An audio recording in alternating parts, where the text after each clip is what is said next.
Jignesh Thakar URC coordinator અને રમતગમતના સંવાહક તરીકે અહીંયા જવાબદારી છે। નગર પ્રાથમિક શિક્ષણ સમિતિ સુરત દ્વારા તારીખ 24/2/2025 થી 7/3/2025 દરમિયાન રમતોત્સવનું આયોજન કરવામાં આવેલું છે। નગર પ્રાથમિક શિક્ષણ સમિતિ સુરત દ્વારા 1,92,000 જેટલા વિદ્યાર્થીઓને રમતને અનુરૂપ યુનિફોર્મ અને બૂટ મોજા અર્પણ કરવામાં આવેલા છે અને તમામ સુવિધાઓ પણ ઉપલબ્ધ કરાવવામાં આવેલી છે। આજે ઇન્ડોર સ્ટેડિયમ ખાતે 359 શાળાના કુલ 960 જેટલા વિદ્યાર્થીઓ અહીંયા પાર્ટિસિપેટ કરી રહ્યા છે।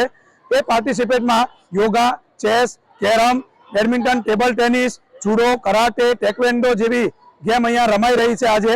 અને નગર પ્રાથમિક શિક્ષણ સમિતિના અધ્યક્ષશ્રી, ઉપાધ્યક્ષશ્રી, કન્વીનરશ્રી આ તમામ ભારે જહેમત ઉઠાવી અને બાળકો માટે ખૂબ સારો પ્રયત્ન કરી રહ્યા છે। અમારા વ્યાયામ શિક્ષકો તેમજ અમારા વિદ્યાર્થીઓ ખૂબ ખુશ છે કે ઇન્ડોર સ્ટેડિયમ ખાતે આટલી સારી સુવિધા ઉપલબ્ધ કરાવી અને આ મધ્યમ અને ગરીબ વર્ગના બાળકોને આ રમતો રમવા માટે એમણે મોકો આપ્યો છે। 359 જેટલી સ્કૂલો આની અંદર પાર્ટિસિપેટ થયેલી છે અને 960 વિદ્યાર્થીઓ આજે અહીંયા ઉપલબ્ધ છે।